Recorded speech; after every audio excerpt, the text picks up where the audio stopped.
Hello and welcome to the What We've Watched podcast. This is episode 91. My name is Chris. This is Emmett. And this week, top 5 movies of 1991. All right. Yeah, not top 91 movies. Got it right. Not the 1991. The 1991. 1991, always good. On the run. Yeah. 7 years ago, we wrote this one. I've been, Yeah, like pretty much every time I've seen the word 1991 on my list. I wanted to do that too. Yeah, but yeah. That's all right. You can just edit in the That's actual too bit slow. right there. Use that for the theme song for the episode. That was too slow. Yeah. So, for those just joining us, We're sorry. We're doing our You're gonna be really confused. top 5. Well, what I mean is just like Yeah. if you didn't happen to see last week, which Yeah. I mean, or hear last week, which I mean, I imagine anyone who's listening to this one would have. Yeah. But we're doing our top 5 of the 90s, and we're doing them all each year. So we're doing a list for each year of the 90s. So last week, we explained all the intro backstory to that. So I'm not going to go over all that again. But that's where we are. So this week, Tune into the first 5 minutes of last week's yeah, episode. exactly. Yeah. We explained there. So, and we explained it at the end of the previous episode as well. Yeah. This is continuing on with top 5 of 1991. Much more for me was much more a robust year than 1990. That's pretty much dead opposite for me. Oh, really? Yeah. I had way more films. Not only way more films that I like recall seeing, just way more films on like, oh, I like this one. I like this one. Yeah. I definitely like this one. Exact Also, opposite. probably my easiest top 5. Well, ever. we probably aren't going to have any crossover again then, because for me it was almost the exact opposite. Oh, really? Like 91 was a real like wow. slump year compared to 90. Also, probably 90 I had more stuff than what I could fit. Like, I had mean, to they always have. I had to really cut down. 91 was pretty much just like, oh, here's like the 5 movies that I liked that whole year. This practically was also probably my easiest top 5 ever. Like, I was literally able to, just as I was running down a list of movies from that year, I made my top 5, and I was like, oh, okay, these are my top 5. Yeah. And well, it was easy for me just on the basis of how you just few, hadn't seen how enough few there movies were. You'd see. Yeah. I saw lots, but just not that many that I would consider to be top 5 material. Again, Except for one obvious exception, obviously. Yeah. Again, our lists are probably going to, like different, but my list is, these are 5 movies that I personally really enjoy, not necessarily 5 movies that are in any way like highly acclaimed or anything like that. Like, well, that's pretty much what it is for me too. Yeah. All right. So, I don't know. We might have some. Oh yeah, we're definitely gonna have crossover. I know for sure we'll have crossover. Probably still not very much. Unlike last week. Yeah. So this week you are first. Yep, I'm first. All right, so let's start. Okay. Without further ado. Okay. My number 5 is Boys in the Hood. So little backstory on this one. So around this time, beginning of the 90s, sort of very end of the 80s, very beginning of the 90s, rap was like mostly what I was into music-wise. I went through like a big phase. And of course, when you're that age, it's like you go through a really big phase on something. Yeah. But it's like, it lasts like a year. Yeah, and then you're on to the next thing, right? Yeah, exactly. Or like a year and a half. It feels but like it feels forever. like forever, right? It feels like... But guess what? You get when you're really, 14, everything feels like you get really forever. intensely into something. And, and I started with, the softer stuff, like, DJ Jazzy Jeff and the Fresh Prince, and that late 80s, or whatever, whatever you hear on hear around and stuff. But I pretty quickly got into like the more kind of hardcore stuff. And early 90s was also like the huge rise. Yeah, exactly. Of that, too. I mean, like 91, Ice Cube. 91 is all when that. like OG Original Gangster by Ice-T came out, which is pretty much like the ultimate album of that time, and that came out in 91, and like. There was around that time, like not right then, but like around that time, like you say, like, the first couple of Ice Cube's solo albums came out, and so it was just very much of that time. Still probably my preferred era of rap. Yeah, well, of course. I mean, I still like some of that too, but I don't listen to it that much anymore because I just, I listened to it so much back in the day. but anyways, that sort of sets the stage of like where my head was at. And Boys in the Hood obviously is not directly connected with that. It's a drama, but it obviously ties into the sort of looking at that the cultural issues of that time, and of what it's talking about, a lot of the same kind of things that the rap guys are talking about. And of course, I mean, it was the start of Ice Cube's acting career as well. And then the title, of course, is based on a NWA song title. So it's, there's definitely a tie-in there. So at the time, I was just interested in all things related to that kind of world and that sort of culture. But I mean, and I haven't seen it in a really long time, but I mean, to this day, I mean, it's a well-regarded, it's a very highly acclaimed, it's on my also well-regarded film. So, it's definitely one of the better movies of that sort of subgenre, if you will, of like sort of, it's that kind of inner city. Yeah, if you're looking for a movie that takes that it's topic, it's like the dramatic side of it is like this, and then like the lighthearted comedic side would be like Friday, which is also a really Friday's also really good. And that was deliberate. Like Ice Cube deliberately wanted to make Friday to represent the other side of it, and just sort of say like, life in the hood isn't always just like horrible and like people dying and stuff like that. Like, we had a lot of, because there's that strong sense of family and community there that, both movies they had a lot show of that. Well, they do, but just in Boys different in the Hood ways. on a bit darker side.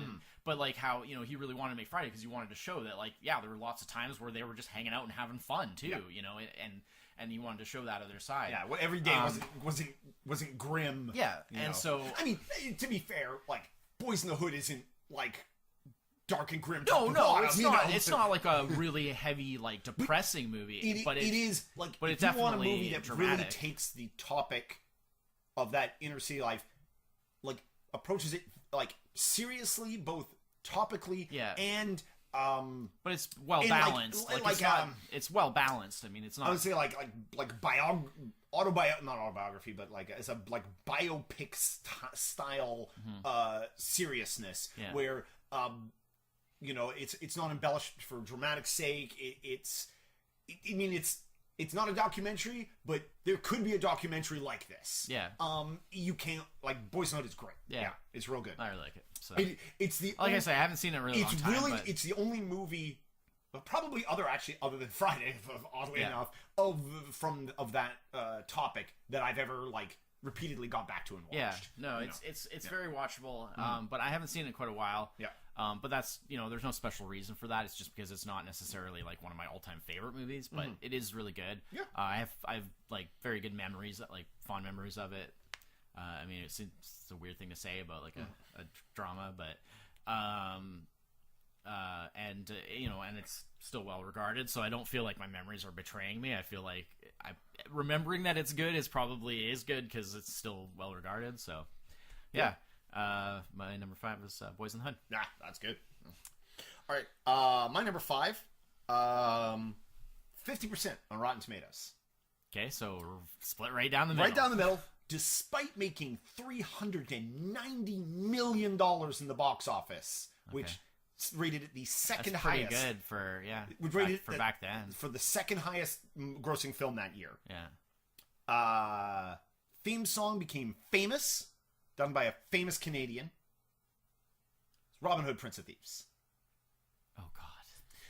Okay. You're on your own in that one. I know this movie is generally... I fall to the other 50%. Yeah.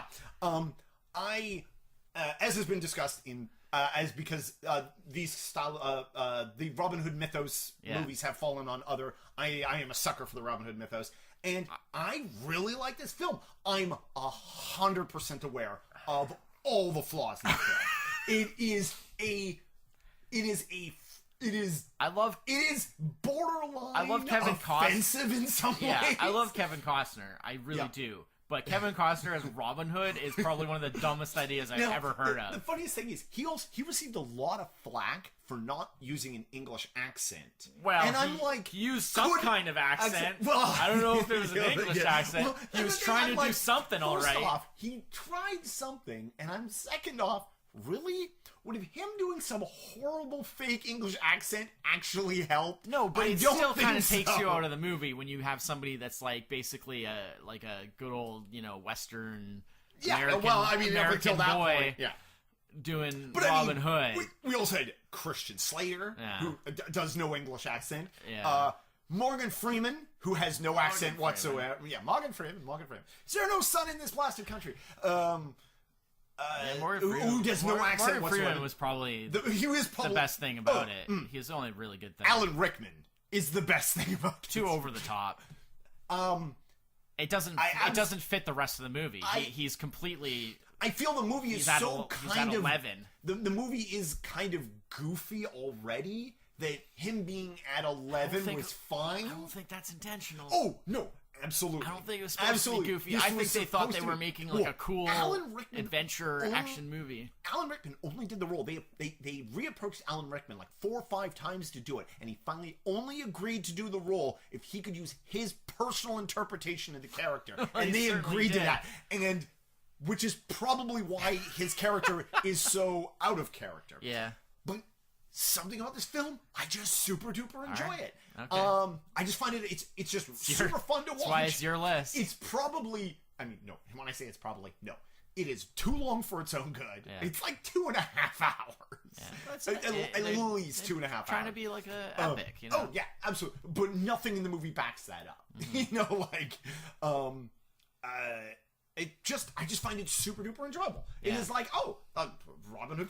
Well, to be fair, I mean, I'm giving you a lot of flack for it, but it is your number 5, so it's not like you're trying to put it at like 1 or something. Yeah. No. Yeah. And there was a number of movies that vied for my number 5. I can understand if you're going on the basis of like your enjoyment level and your entertainment value, then it is and that's why. Sure, whatever. It doesn't work on that level for me because I'm constantly knocked out of it by all the flaws. I think I am knocked out of it by the flaws, but that doesn't stop me from enjoying it. Like and this is something I find I can do with movies that some people can't, is I don't get as deeply immersed in a movie as a lot of people do, which means I also don't get knocked out of stuff. Yeah. Like a bad character, like the Alan Rickman character in this movie doesn't affect my enjoyment of the movie because I also enjoy the Alan Rickman character as well, even though he's great. I mean, Alan Rickman is amazing, and he's great, but he's just completely off tone. He's from this other version of the movie. Yeah. But it is one of those, like, definitely, like, the criticism is definitely well warranted on this film. Yeah, well, but it was definitely, I had a number of films that could have been on my number 5. I can understand, and I went with this one just because it's also one like you find it very entertaining. I've gone back to. You really enjoy it. Yeah, and that's that. That's fine. And I'm gonna be honest. Much like Keanu Reeves, I'm a bit of a sucker for Kevin Costner movies. I don't know why. Like I said, I love Kevin Costner, but he when he does what he's good at, and he wasn't good at this. He's one of those actors that you're like, oh yeah, he's done some good movies, but he's probably done more bad movies than good movies. Yeah, I don't know about that. Some of his good movies are, quite good. Well, I mean, he had Dances with Wolves the previous year, which was, also a lot of the opinion on that fell 50-50 as well. I think it's good, but me too. Yeah, I mean, we mentioned it on like honorable mentions last week. Yeah. I think it's good. It's just not like one of my favorites. I think that both with actually Dances with Wolves and with Robin Hood, Prince of Thieves is all the characters. I find all the characters other than Kevin Costner. Like I don't know, I'm fine with Kevin Costner, but like Christian Slater and Morgan Freeman, like all the side characters in both those movies, and the same, I don't know the actors' names, but like all the Native American characters in Dances with Wolves are great. Like they're really good supporting cast in those films. I think Graham Greene. So this is exactly. Well, you can't lose with him. Yeah. He's speaking of it like an amazing actor. He will be mentioned again in an upcoming episode. Oh yes, I know what you're talking about. I know exactly what you're talking about. Right. But anyways, yes. Yeah. All right. My number 5. I almost said Dances with Wolves. My number 5, Robin Hood, Prince of Thieves. Fair enough. I mean the 50-50 split. I can see that. That's fair. All right. My 4 is I was about to say is from 1991. You know what? I was tempted to do that on every one of mine. Right. Okay. These are all 91. My number 4 is The Commitments. I've never seen that. It's amazing. So yes, I know that. The Commitments is an Irish film about a Irish basically like a bar band. Mm-hmm. They're like a rhythm and blues, based on like American rhythm blues, like classic, the real thing, like not like what we call like R&B now, the sort of pop R&B. It's like we're talking like the real actual old school, rhythm and blues, and it's just basically a movie about this band, and they hired actors that could do the actual music as well. Like the lead singer actually does like the singing, and he's like really, really good. And the soundtrack was huge at the time. I remember that. It was like everybody had the soundtrack, and they had like their version of like Mustang Sally was really popular. It was played on the radio and stuff all the time. But it was kind of like a flash in the pan. Like it kind of happened. It was like this phenomenon for a while, and then people kind of 6 months, and people then I don't know. It's probably more than that, longer than that. But people kind of forgot about it because I don't really hear it get mentioned that much anymore, and people haven't really talked about it that much. But that is one of those, like, every time I'm reminded of it, I'm like, oh yeah, I haven't seen The Commitments. I'm fully really aware that it's very well regarded, and I need to see it. And just and so like the music is great. It's got that great Ireland thing going for it, and it's I wasn't aware that obviously being a quality film, but I wasn't aware that I haven't seen it in a long time. I was gonna say, while we're talking about that, I should see it. I'll throw it on my Netflix queue. Of course, it's not on Netflix. It's based on a novel. I didn't realize that. Oh, okay. But it says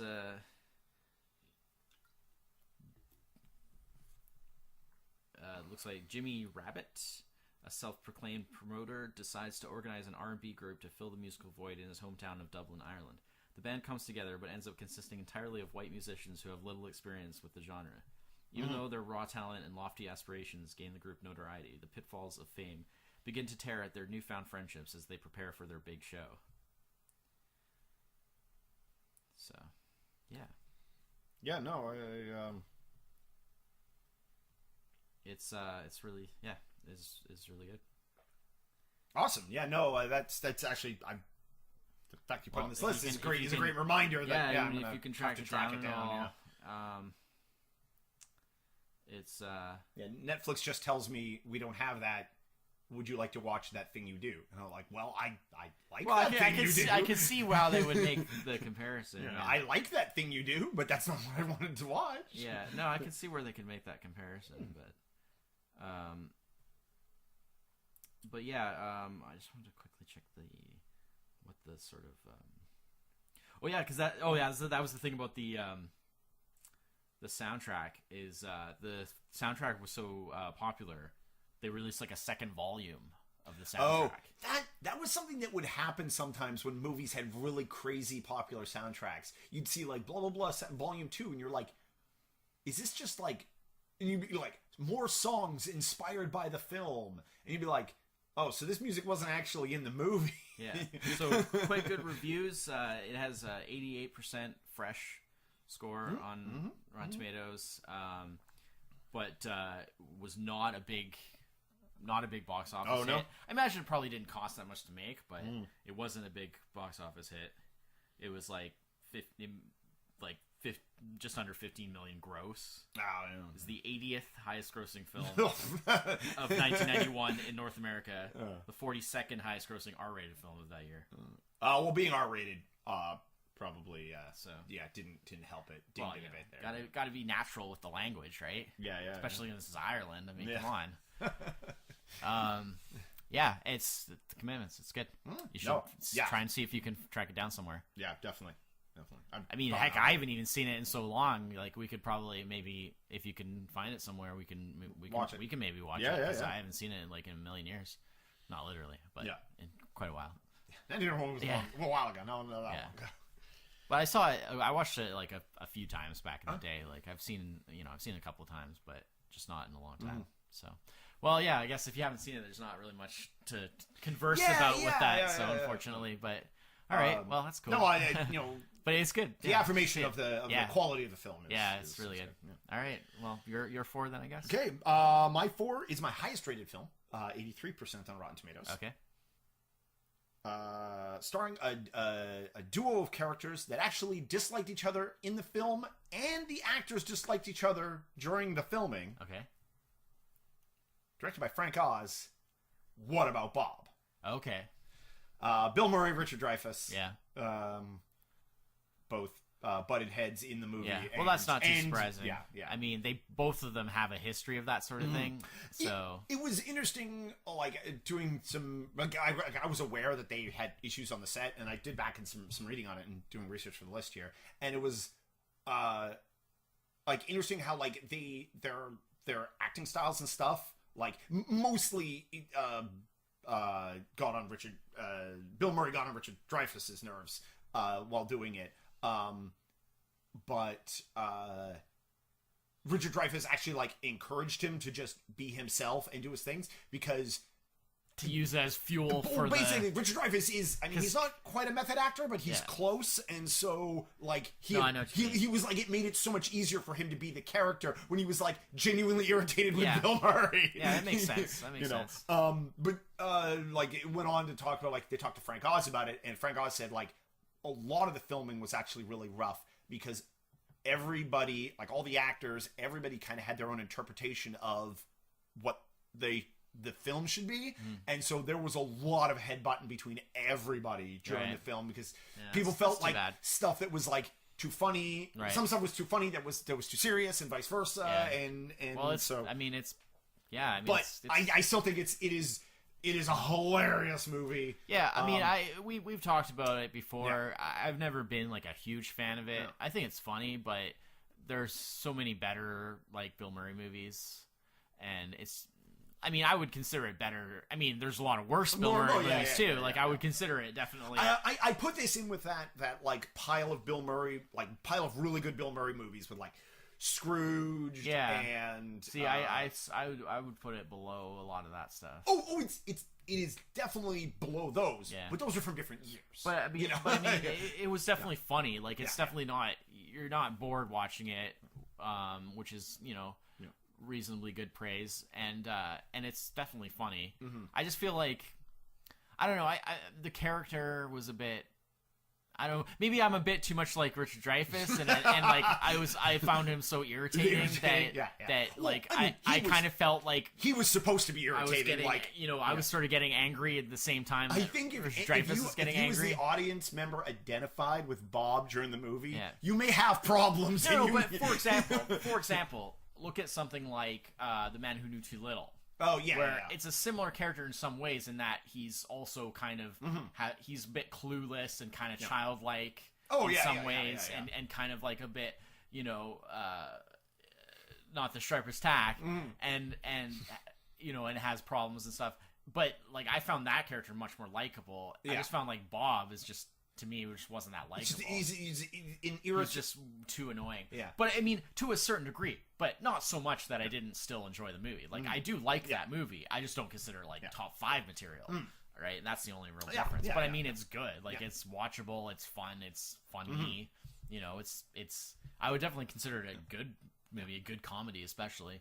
But I just wouldn't think of it as top 5 material. That's all for me. Yeah, I know. I know. But I mean, if you enjoy it that much, then that's all that matters. I remember seeing it multiple times in the theater, which I mean, very rarely something I do. I don't think I did that. And pretty sure I did see it in the theater, but I don't think I saw it. So it's always I'm almost certain. And I definitely like.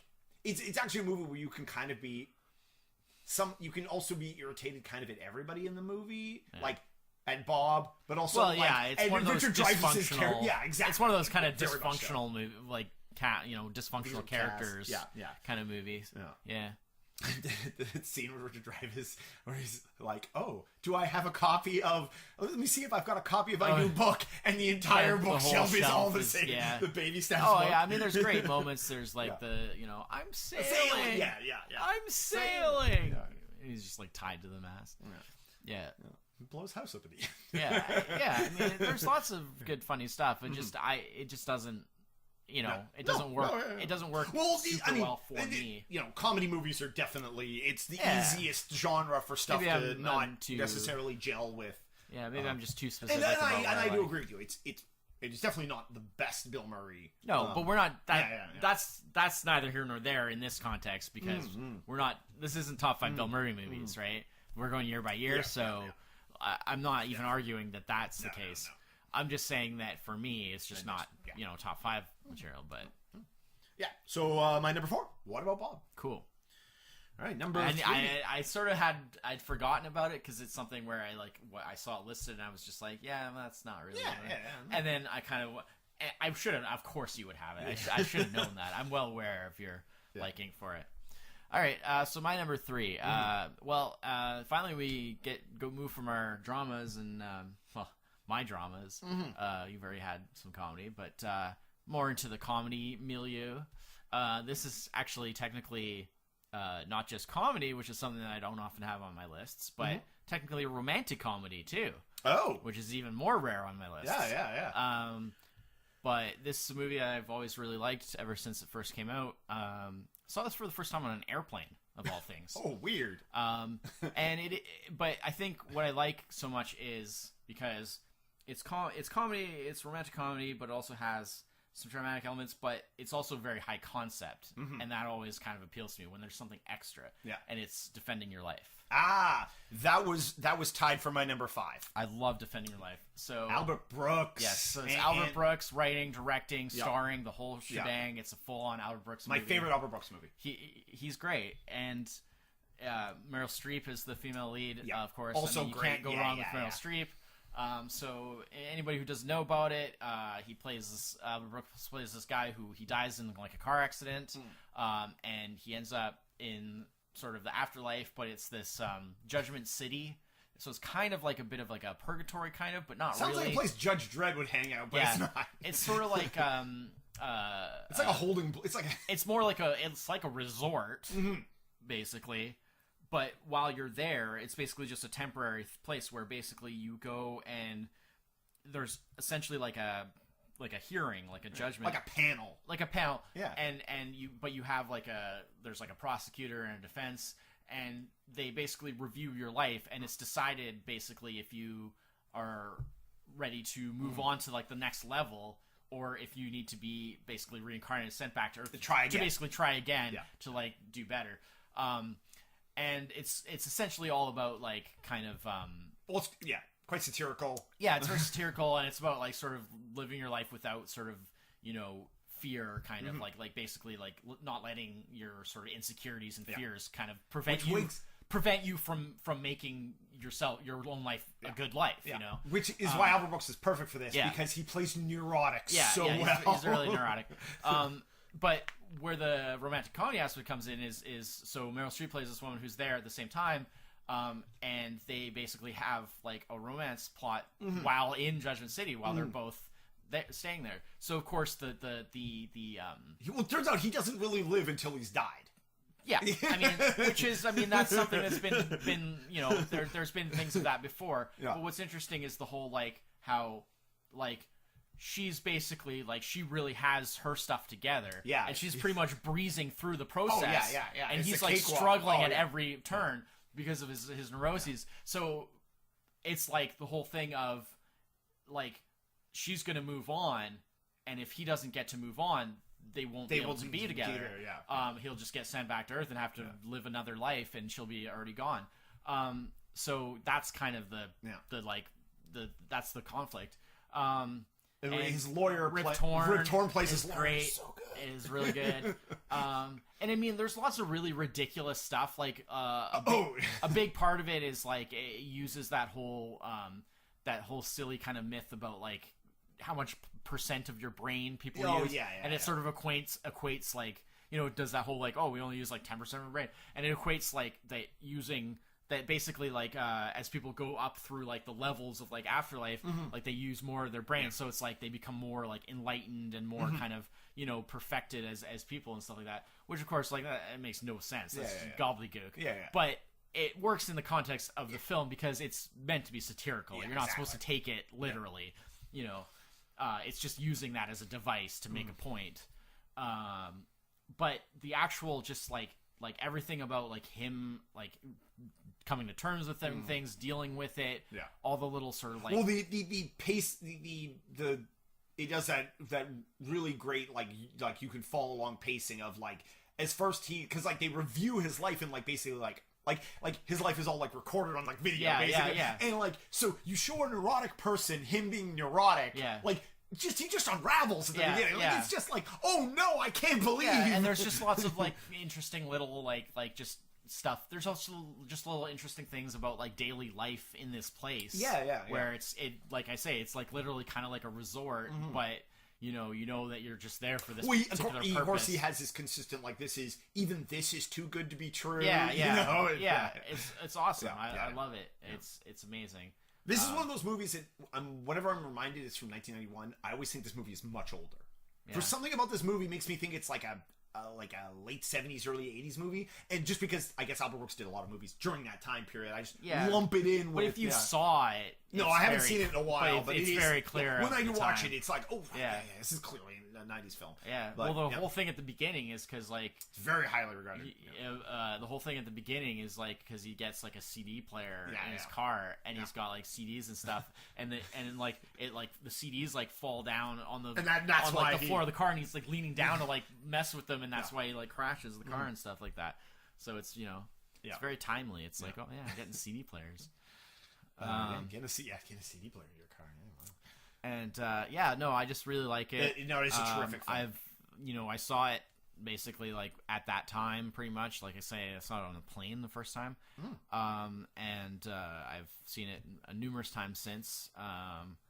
Last time was probably like within the last couple of years. Like, I watch it pretty frequently. I probably watched it relatively frequently. 2 or 3 years ago because Laura had never seen it, so we watched it. Awesome. And, what did she think? Oh yeah, she really liked it. Yeah, it's really good. Like they just do like the comedy's good, the drama's good, the romantic comedy aspect is good. The conceptualization of it is really good. The acting's really good. Like you say, like it's got a high concept to it that is like in some ways like for a comedy a little risky. Like but could like one of those like sounds good on paper. The execution could have been terrible, right? But they executed it really well, so that made it work. No, excellent. That is like I said, it was vying for my number 5 slot. But I'd almost say like it almost could have been like my 2. Oh yeah. Like between 2 and 3, this and what is my what ended up being my 2. Very like neck and neck, and similar in a lot of ways too. Okay, so that kind of that makes it even harder to kind of choose. So I ended up going the way I did, and I'll explain when we get to it.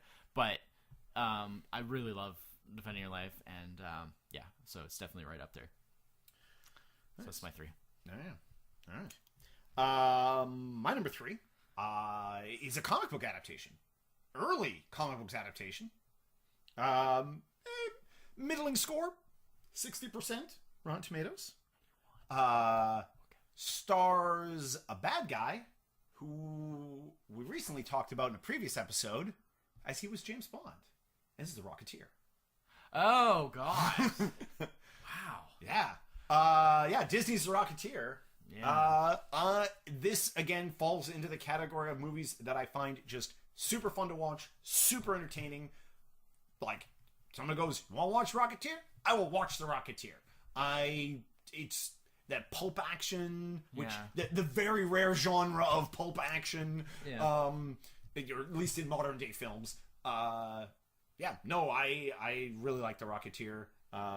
Billy Connolly, or no, Billy Connolly, no, Billy Campbell. Sorry, Jennifer Connelly. Oh, wow, that's a good point. That's why I said Billy Connolly. That makes sense. That makes sense. It's like it'd be like an honorable mention for me. I like it, but it's definitely again a bit too flawed to really. Oh, it's super like Disney. I will say that it has really impressive like the flying effects are really impressive. And they always really amaze me. I was like, I wonder if I remember it looking better than it does, and so I went back. It looks flawless. Yeah. So I looked into how they did it, and it's actually really really quite clever. Like, they filmed stuff. A lot of flying stuff was filmed to make it look. They filmed stuff either backwards, or they filmed stuff in. Either they filmed it fast and slowed it down, or filmed it slow and sped it up, depending on which looked better given the scene. Yeah. And they just use like all sorts of like little tricks. Yeah. And it looks so good. It looks better than no point does very like there's few better flying, even to this day. Yeah. You know. There's better flying in this movie that's now 26 years old than like anything you will see on like TV nowadays. Oh yeah, for sure. There's no excuse for that. I haven't seen any good flying effects on TV really. Yeah, no, ever, pretty much. Yeah. the few times where the flying itself looks good is usually they use an entirely CG person, in which case the person looks terrible, but the flying looks fine. Yeah. So but I mean, this was CG-less. Like this was all done with practical. Yeah. And so it more than stands up visually. Yeah. And Timothy Dalton as with the mustache is like the kind of like the bad Tony Stark, Howard Stark almost kind of character. Yeah, well, he was supposed to be kind of like Howard Hughes, not Howard Errol Hughes, Flynn type of character, but a bad guy. Yeah. But I super enjoy this film. Find it super fun to watch, and it does make me lament that pulp era does not get like there's no audience for it. I know. Yeah. Well, there is, but it's just such a small audience. Very small. Like it's small enough you can't even get a TV show made like that. So it's just really, unfortunate. No. Like it's relegated to. I definitely agree. It's relegated to comic books and novels. Yeah. You know, it's fine. I definitely agree with that for sure. But so my number 3, The Rocketeer. All right. So still think there's going to be crossover? Yes. Because there's been none so far, and we're on. I know number two. That's dicey. No, dicey. Yeah. I thought maybe Defending Your Life might be because I know we've talked about it before, and I know you like it too. Yeah. But that was close. That was close on that one. Yeah. All right.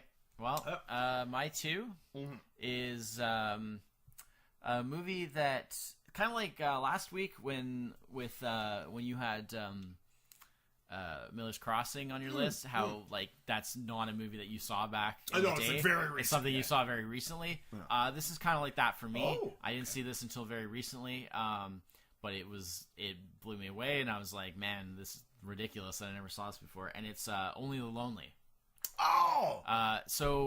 Yes, that's on my also rents. That's a great movie. So what happened with this is Adam, Adam obviously but is a big fan of this, owned it on DVD, and basically just kept kind of pushing it, and was like, you gotta watch this, you gotta watch this, and so finally he just like lent me the DVD, and was like, watch this, and I'll lend you the DVD so that you have like a motivation to like actually watch it, and bring it back, and I did, and it's really, really good, like really, really good. So again, it's basically a romantic comedy, but with a lot of drama as well, so I guess it'd be like a dramedy by what we call it today. Yeah.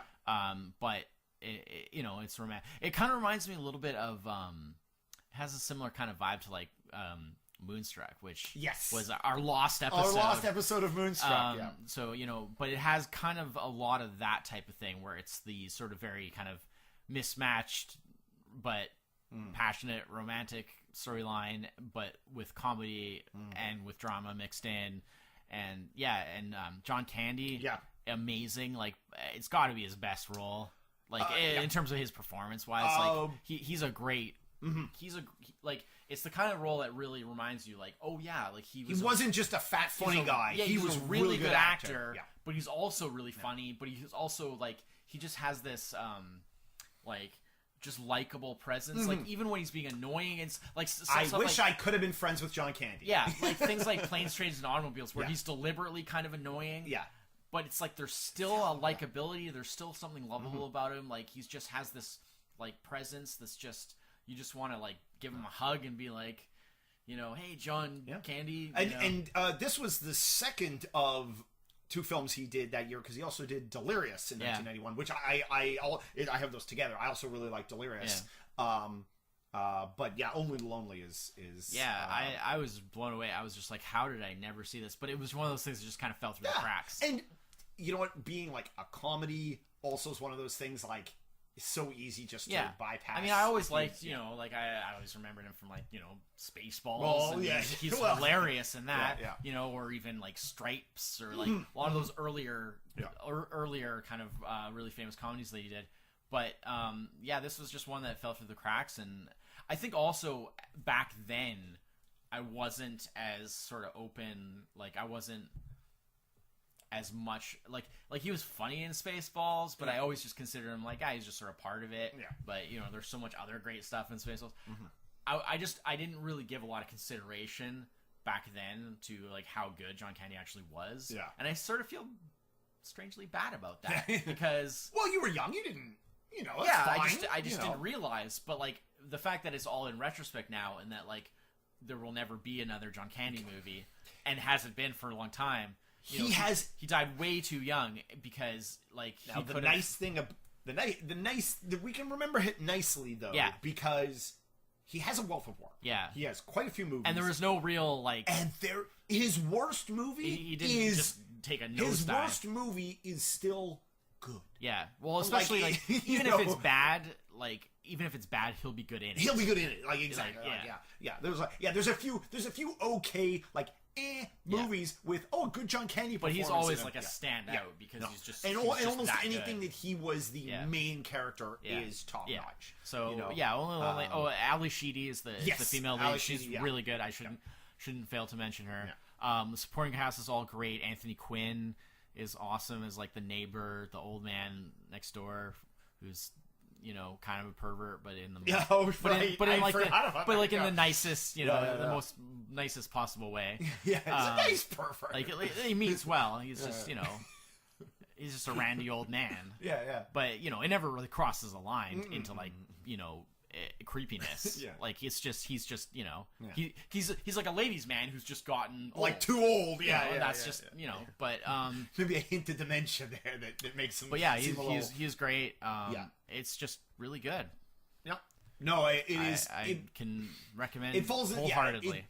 It's that like you just feel good when you watch it. Kind of. Yeah, I mean, it has its ups and downs. Like there are parts that's where like the drama comes from, because there is some very dramatic parts. Because it's a romantic comedy, but it has a proper story. It's not just here's 90 minutes of John Candy being funny. Not at all. It has a proper, which in my mind, kind of that's where some of the best comedy is. Where like this is a normal movie that also is funny. Not this is a funny movie. Like if all you have to lean on is the comedy, that's where you get real hit and miss. Right. Well, you know, because oftentimes, because comedy's so subjective, which you know it's subjective, but also it can be a little bit. It can fail to hold your interest sometimes because you don't get as invested in, you know, if characters are just being like silly and running around being silly, you don't really care too much about them as characters, as people, you know? Now, the avenue for that, if you set the avenue up for that correctly, that's fine when you know what you're getting into.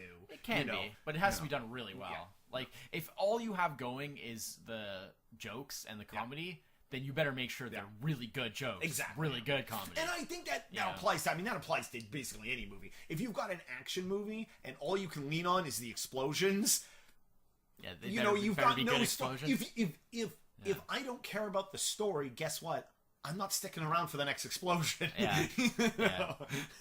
That's Only the Lonely. That is. So now you can sort of see what I mean about with Defending Your Life. There's some similarities there, and I probably could have gone either way. Easily. Because you know they're both kind of occupying a similar sort of wheelhouse, but it's like I really really enjoy both. So you got to make a call, and that was the call that I made.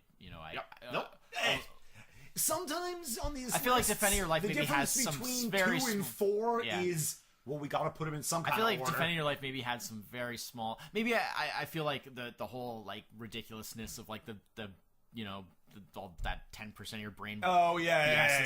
Maybe that kind of affected. That kind of drags down a couple notches. Even though I said it's not really a big deal because it's more just used for it's used in a satirical value context, and used in a fantastical context. Yeah, but still, it's just kind of like, oh man, that again. So I mean, maybe that drove it down a bit, but regardless, for whatever reason, I had to place them in some way. So they could have been 2-3, 3-2. But in this case, this is the way I would decide to go. So, all right, you're 2. My number 2, very low rated, 30% on Rotten Tomatoes.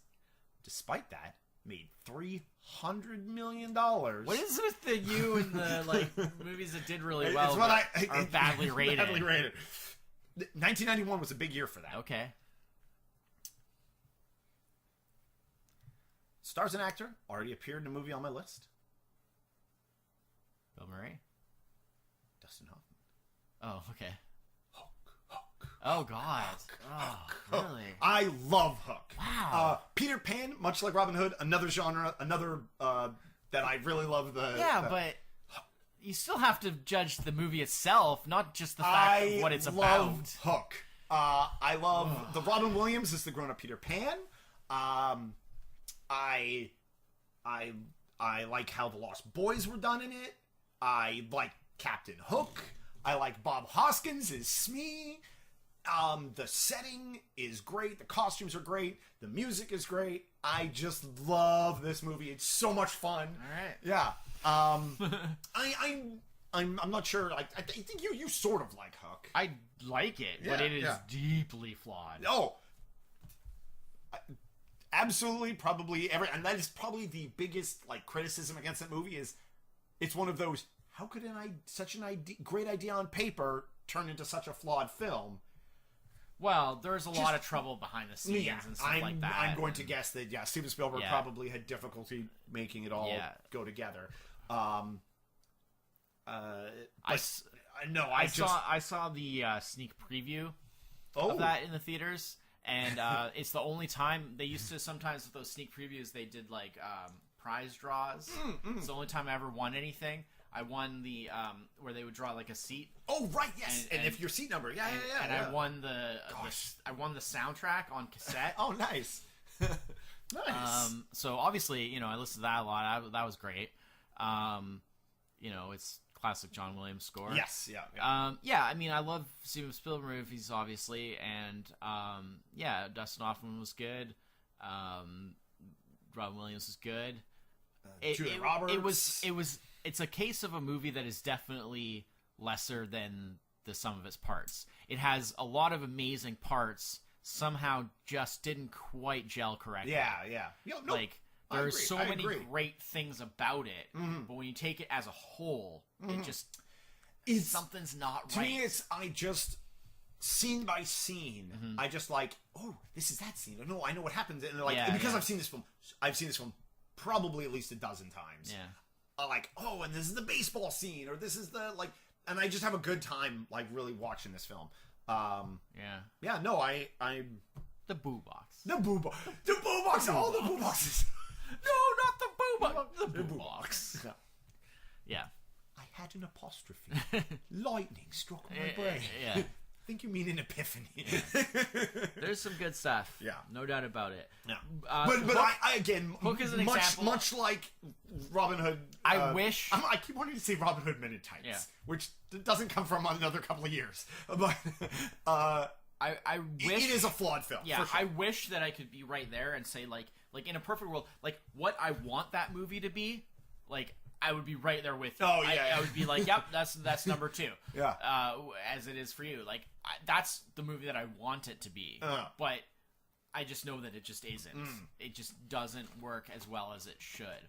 But there's a lot of great things about it. I love a lot of things about it.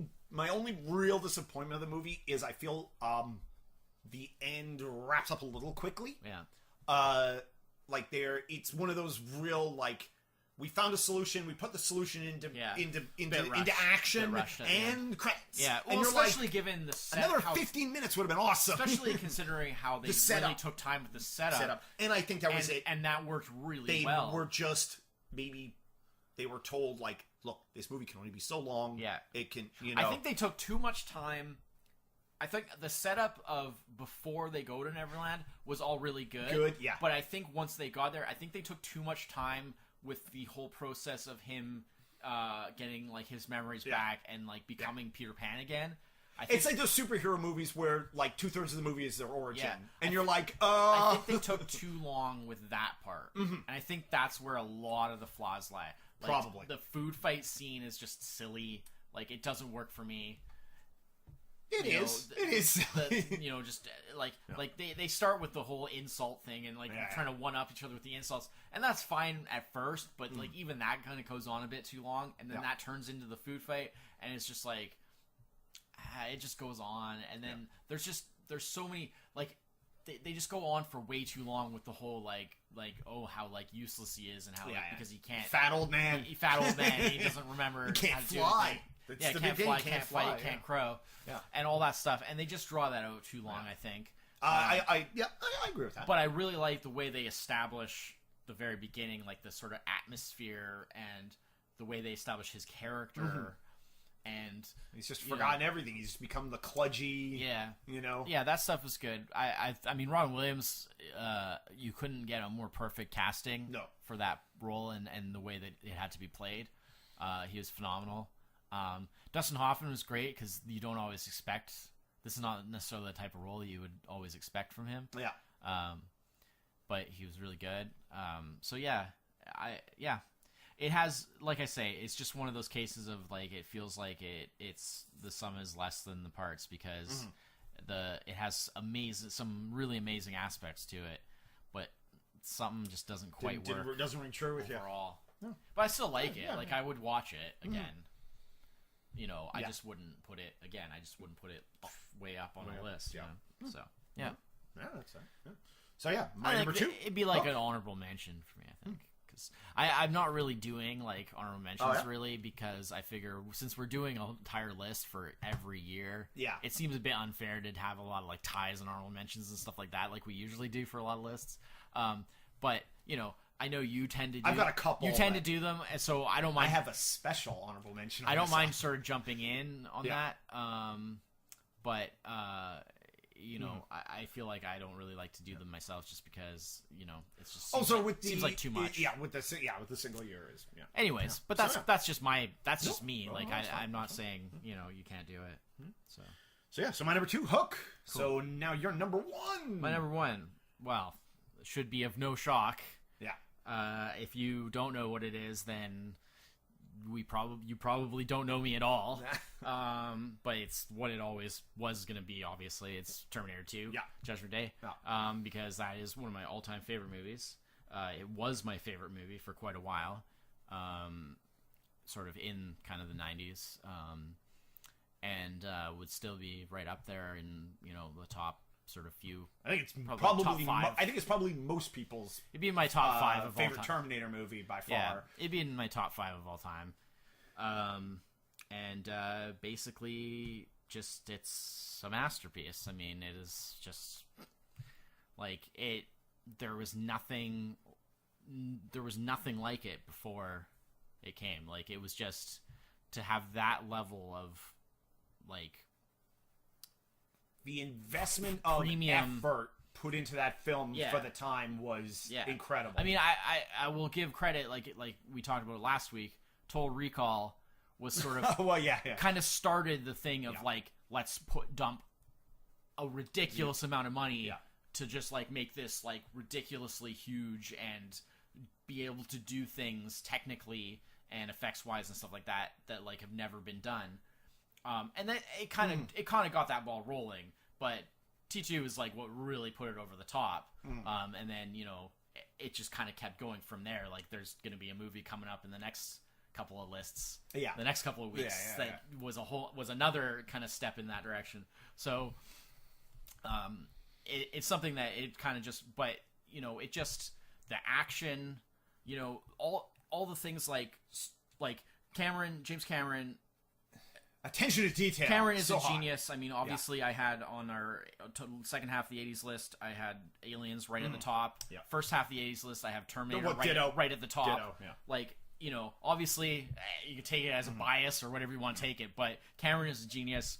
He, you know, during this period, he was making just masterpiece after masterpiece after masterpiece. And it's the attention to detail. It's things like he knew full well that, unlike what you see in a lot of movies, cars don't just explode when they crash.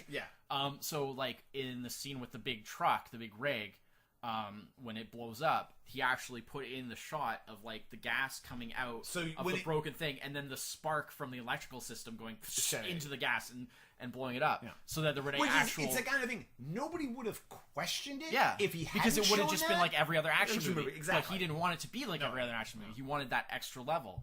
You know. And just the action set pieces. I mean, the end result is the same. But it's the process of how you show getting how there. Thought out and how much attention to detail and how, you know, and the action set pieces like still are quite impressive today. Yes, you can do more now with CG and you can do all these crazy stuff that would never have been possible in the practical days.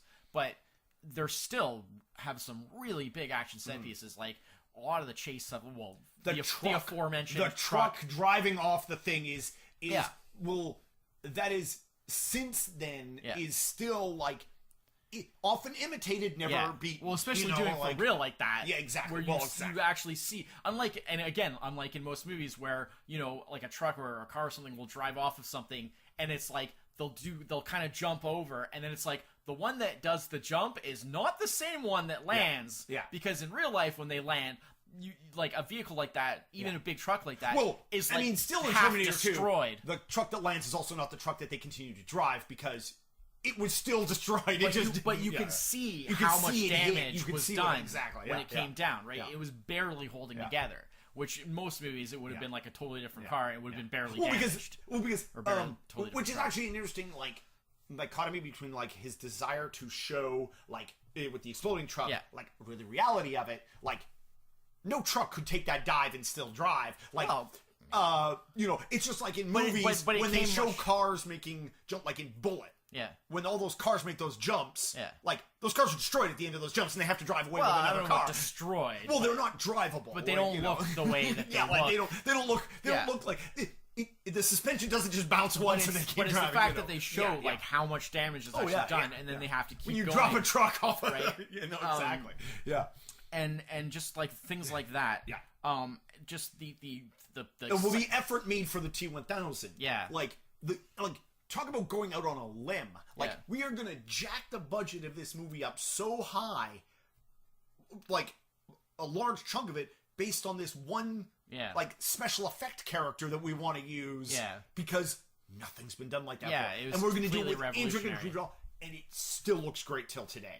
Like it's one of those like that special effect that they used then and the time and cost it cost them to do back then shouldn't have held up.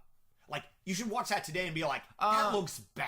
Well, it does look dated. It does look dated, but it doesn't look 25 years old, but 26 years old. It doesn't look bad. It doesn't look because they were very careful with the and they're very careful with like the lighting and just the way that they showed it. Like it's again, like everything else in the movie, execution. The execution is done well. Arnold's performance is great. Probably like one of his best performances that he's done because we have to play both the Terminator and the good and the bad. Well, it's the subtlety of playing a killing machine, but making it a conflicted killing machine. Well, not even really conflicted, but just making him like sympathetic and making that's what I mean. Making you want to root for him and stuff like that.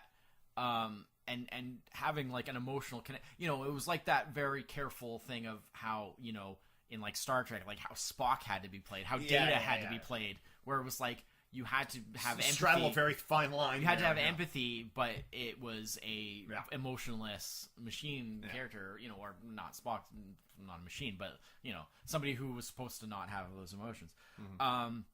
Yeah, it's really, really good.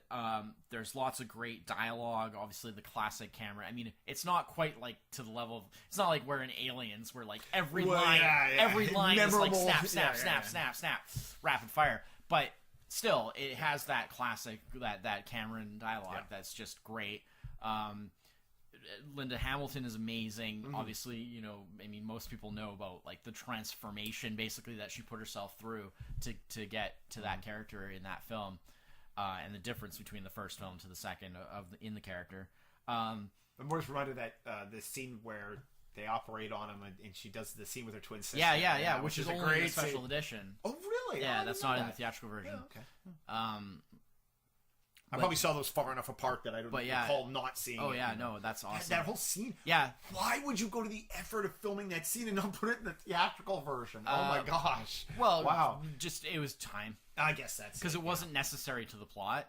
True. And so they were trying to get it down. Also, because the 90s still a time when you couldn't just make a movie of any length and go to the theater. The film was already almost 2.5 hours. Yeah, and then it's like 3 hours. The director's cut it's like is almost probably 2 3/4. Yeah, with the 15-20 minutes with the special edition stuff, which just makes it more awesome. Yeah, but. You know, I can understand at the time it was a bit to release an action movie at that 3-hour action movie at that length. You know, yeah. Little did we know. Yeah. That would become the standard. Yeah. Yeah. But you know, obviously there's the kid problem. You know, there's Edward Furlong. There's Edward Furlong. But honestly, I mean, people are critical of it, but it's like it's terrible. In the same way, it's really not that for me. Bad. In the same way as like certain things, like we talked about previous things that like draw you out of the movie. Yeah. Like two things in this one. Why this one is T2 is my number 2 Terminator movie to the original Terminator is Edward Furlong and some of the stuff with the Terminator. I know what they were going for. It was done well, like his, you know, his, and I absolutely agree with you. This is probably one of Arnold's like better acting performances. I just didn't like it. Okay. Yeah, like I don't want my Terminator, and of course this is something that progressed into some of the really bad Terminators with the Terminator being. But that's but that was what made it great is that they didn't cross that line. Yeah. They always kept him I felt they crossed the line doing it at all. Yeah. But they kept him still very formidable and still like absolutely. You know, and still very like they took it seriously. Like, you know, he's still just a you know, I mean, stuff like like when he shoots the guys and you're like, I told you not to kill anybody. Yeah, like they'll live. He'll live. Yeah. Like that. Like very like yeah, like that's fine. Like to me, like that was absolutely fun, well, to me that's we hadn't progressed sort of the tone. 2 movies down the road, and he's like talk to the hand. One movie. Oh, that was 3, wasn't it? Right. 3. Oh, right. Well, what other movie would it be? He's not in. He's not in the fourth one. Right. For some reason, I always want to inject another good Terminator movie before 3. If there's anything stupid and ridiculous and terrible, it's all 3. It's all 3. Anyways, as far as the Edward Furlong thing goes. I mean, it's so rare. We're in a blessed. I look at it like from a, and also I know I unfairly judge the movie, or judge Edward Furlong's character in the movie because it's not his fault. It's not in the context of the movie. It's fine. It's really not good. that bad. I just abhor it. I just abhor like the character. And so that's it's a difficult thing to pull off, and I think they did it about as well as it ever is done. But it is also the kind of thing that like knocks it down like 1% less than how much I like Terminator. Like it's well, they're different. They're different. They're different. I love Terminator. I love the first one, but it could never reach the same kind of heights because it was a low budget horror movie, thriller, sort of very kind of gritty. You know, it was never intended to be the epic. Oh no, that T2 is. They're totally different things. They have different tones. They have different. They're different in almost every way. That series forever chases. The only similarities to them is they both have that Cameron touch. And then that series forever chases. That the high that Terminator 2 has. I think that I mean, there just isn't that many. There never has been, and there certainly wasn't at that time, that many really exceptional child actors who could do that role and do it that well, like do it really well. Yeah, we're in a really blessed time right now of how many great like child actors there are and that are emerging and all the time. Yeah. Like you're always seeing stuff. I mean, we just saw Logan. Oh yeah, and Daphne Keane, who plays X-23 and plays Laura in that, like was great, and she's getting a lot of praise. And you know, that's another one. There's you know, Stranger Things. All the kids in that are great. You know, it's like there's you know, people like the kid from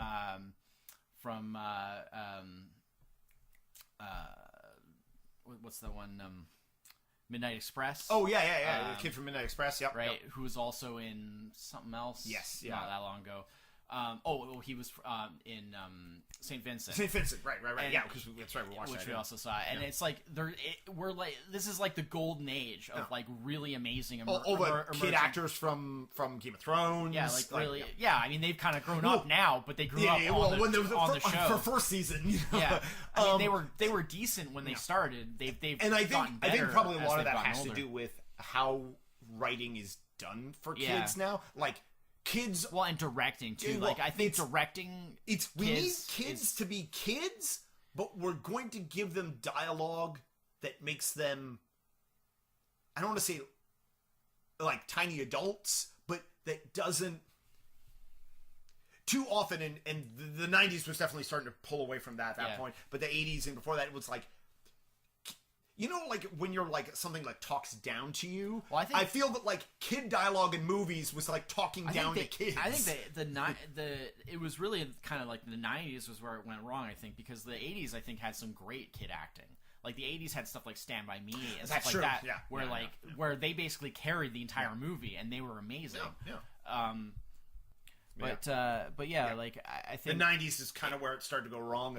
It's a tough thing, and I think that it's easy to look at now and like how many good ones are around now and say like, oh, why couldn't they just get a kid like that? But it's like you can't always find them. Sometimes it's just you only get who you can find, you know, and it is what it is. And you know, maybe Cameron, much as a genius as he is, maybe he's just not that well suited to working with kids. Yeah, you know, and again, there's not really kids in any of his other movies, and you know, everybody worked with. I mean, sometimes you work with what you've got, and the closest thing to like another movie of his with like a kid in it was like in True Lies when Eliza Dushku plays Arnold and Jamie Lee Curtis's daughter, and that whole kind of thing, like. That's like the closest thing, really, that any of his movies really had a kid. After that, Aliens has that's true. But that's an example of an exceptional. That's what I was gonna say. Like that's a great. She was really, really good, but you can't always find a kid like that. No, you know. So I don't know. I just I never thought it was that bad. It is 100%. It's the weakest part of the movie, and that's exactly. But it's still not that bad, and the rest is so good that it more than compensates. You know, it is Robert Patrick. Is great. It's interesting, like looking back and like we think of the summer of blockbusters, and it was like 1991 had Terminator 2. Yeah, that was the big $100 million blockbuster for the year. Well, that counts. Yeah, you know, like I'm sure there's other things. I mean, like you said, like Hook did quite well. It did quite well. Yeah, but a couple of things did. But I mean, in terms of scope. Yeah. Terminator 2 is... Yeah, it was... It definitely feels like there isn't as much as what nowadays, where it's constantly just bombarding. And now that the block... thanks to Disney and Marvel, the $100 million... $150 million balloon. 200. That stuff starts in March now. It's and it runs all the way through to Christmas. It's you start with a spring Marvel release, and you end up with Star Wars at Christmas, and it's just every month all year long. Yeah, all right. Yeah, it's too much. But I mean, I knew it was going to be your number one. For quite some time afterwards. I knew I was safe to leave it off my list. It was my absolute favorite movie for quite some time after. It's still one of my absolute, in the top 5 of all time for sure. Yeah. So excellent. So crossover lists. This week. I felt that it probably was going to be. You had your doubts. You were like, there's probably going to be some crossover. I was like, I thought there won't be. Liked What About Bob and Hook more than I thought you were a much bigger fan of Hook. No. I thought we might cross over. I wish I was. I thought we were going to cross over that early on. I thought that was going to be low on your list. No, like I say, I wish I was. And I also knew Terminator 2 was going to be on your list. I was pretty sure it was going to be your number one. So I knew I could leave it off, and we could just talk about it, and it'll be fine. Yeah. All right. So you're one. So my number one, lowest rated film on my list. Probably the lowest rated film on any list I will ever do. At a whopping 26% on Rotten Tomatoes. Could catch the excitement. Catch the adventure. Yeah. Catch the Hawk! Well... Hudson Hawk. I mean, we've alregardless done it. We've already done it. That's why I didn't... and that's... Obviously, it would be on my list otherwise. The reason I put it on my list is... Regardless, I was like, well, it's my number one. Yeah. I can't just not put it on the list, even though it's been on our... Because it was on our... underrated. Underrated. Yeah. And oh so underrated it is. And we've talked about it before. Yeah. A movie that suffered from bad advertisement. Probably before its time. Bad timing. Just expectations were something so different from what it was. Yeah. Everybody thought it was going to be, and it was pushed as an action film. And you can say a million reasons, but it is what it is. It happened the way it happened, and you can't change it. No. And you can't change history. The interesting thing is now just been relegated to being like kind of a super famous cult film now, which is not a bad place to be. Yeah, it could have just gotten forgotten entirely. No, I love this movie. We'll watch it whenever I see it. I love to push this movie onto people who haven't seen it before, which, because of its low rating, is a lot of people. So that's a great thing when you can do that. Yeah. But yeah, no, like I said, we've talked about it before. I had to put it on here. Okay. I couldn't. I had the initial I knew it was from 91. It was on my list as my number one before I looked at anything else from 91. Right. And I was like, I couldn't just knock it off the list because it was on our... Well, I can, and I did. You did, yes. No, I really don't like reusing ones that we've already covered. I feel okay reusing some films on this particular... Like how we're doing the 90s. But yeah. So you mentioned you didn't have any... Well, you mentioning about special mentions reminded me that I forgot, because I did have... Oh, yeah? Because I always put aside the ones that are that we've had on previous... Oh, right. Yeah. So I'm just trying to check that. Obviously, one of them would be Hudson Hawk. Silence of the Lambs. Silence of the Lambs would be the other one, but I'm just... Well, Silence of the Lambs was on my list, so that's actually I was surprised it wasn't on your list this week. Well, like I said, it would be a special mention because it's already been on a previous top 5. Yeah. Because it was on the Oscar Best Picture. Oscar Best Picture. 1980 to 19. Yeah, we both had 2004. We both had it, which is the 35 or 2014, I guess would be. Yeah. I think that covers it. The only other one that I wanted to bring up as a honorable mention, because it was one that really narrowly missed. Missed the list, is Dead Again. The Kenneth Branagh film, which is sort of like an homage to old noir it's a good movie. Films and stuff like that. So that would be the other one that I really wanted to bring up. A few films that I enjoyed from that era. Well, Defending Your Life, like I said, it was sad. Soap Dish, I really liked. Wacky cast of characters. Wasn't going to be on my list, but also somewhat I think of a lesser known film too. Very young Robert Downey Jr. That guy. 91. He had a career all through the 80s. He looks really young in it. But an underrated action film. I think it's underrated. V.I. Warshawski. It's really dumb and goofy, but I really like JFK. Yeah. Also Kevin Costner. Point Break. It's fun. With Keanu Reeves. Yeah, Keanu Reeves, who was in 4 films in 1991. It's not bad. Yeah. Not that strange. So speaking of one of them, Bill and Ted's Bogus Journey. The lesser sequel to the much lesser. Yeah. It was a weird case of I had because even like the first movie is not really a good movie. It's really entertaining. It's entertaining, but it's not. Yeah, exactly. Yeah. Let's see, Silence of the Lambs. The well recognized Beauty and the Beast. Yeah. Came out in 1991, which was the part of that Disney upswing that we talked about when we did our top 5 animated Disney films. Yep. And I never my special mention is a movie that only you and I have a connection to. Okay. It's a terribly stupid film. Okay. Called Ski School. Oh god. That came out in 1991. Why would you even bring that up? That we watched on a whim. Yeah. And it was super dumb. Yeah. But it had this amazingly this repeat thing that they did throughout the film where with the beer. The beer thing where a beer was thrown from off screen into somebody's hand in almost every scene of the film. Upon being called for. Yes. A hand, you would reach out and call for beer, and just a beer would come from off screen for no reason. Right. And when it came up and I saw Ski School, I was like, is that the Ski School And so I watched the trailer, and it's in the trailer. Of course it is. And I was like, brilliant. It's the best joke in the movie. Yeah, it's the only funny thing about the movie, really, probably.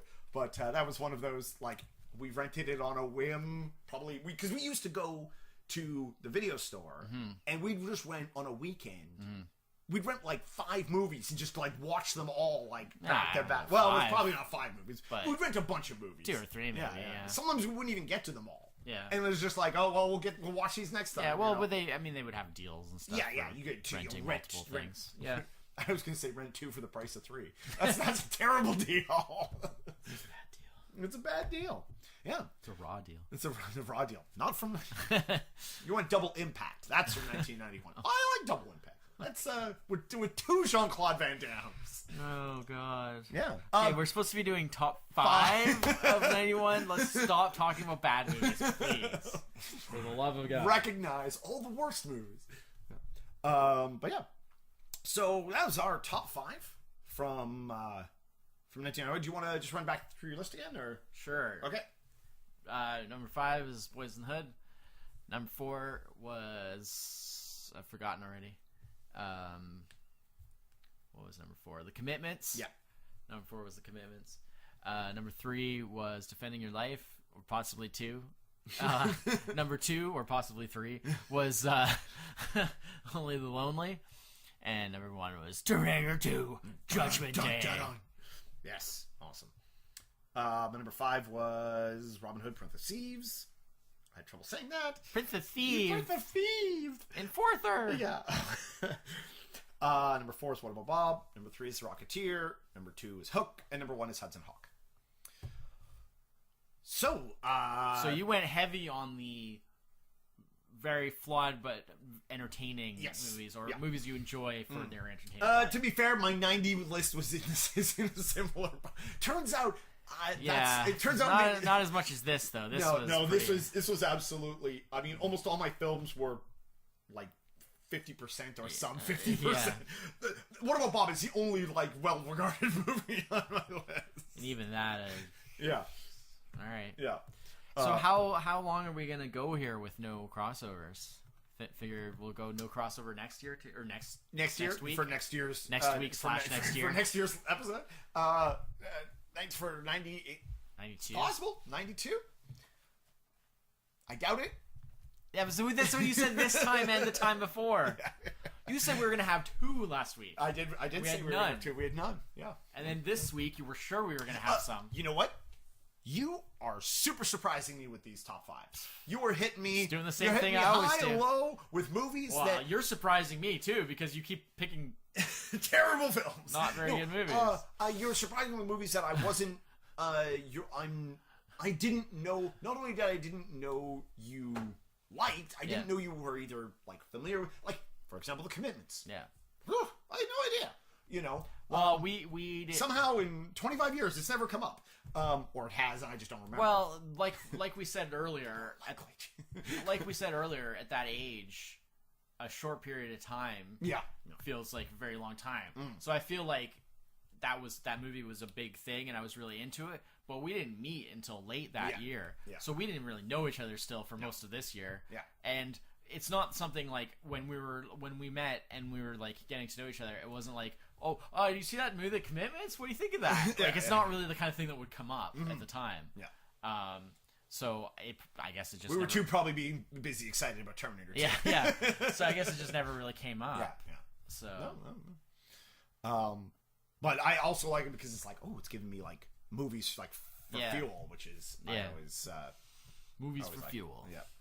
We'll trade movies for fuel. That's a good podcast name, actually. Movies for fuel, yeah. Movies for fuel. Yeah. All right. So next week, we will be doing 1992. 92. And, so I actually haven't done much looking into that yet. So I gotta crack into that one. But I'm finding these to be a real great, like, nostalgic look back at, that was... missing out on some, like, remembering some movies that I had forgotten, and also, like, oh, yes, that movie was from 92. Fantastic. I love that film, Yeah. I'm pretty excited about 92. No, excellent. You said 91 was a little slim pickings for you, so... well, just in the sense that there weren't as many sort of, like... I had to really dig into the list. Like, there weren't as many just kind of... Other than Terminator 2, obviously. Well, yeah. Which I always knew. But, like, other than that, It was your number one and your number two. Yeah. I had to sort of dig into the list a bit. Yeah. Whereas, like, a lot of other years, it's like, oh, well, obviously, it's like this have to be on there, because those are, like, so classic, Are they classique? Classique, yeah. Classico, like the pasta sauce. So 92. Yeah, 92 next week. Looking forward to it. All right. So until then, I'm Chris. Summit. Cheers. Bye bye.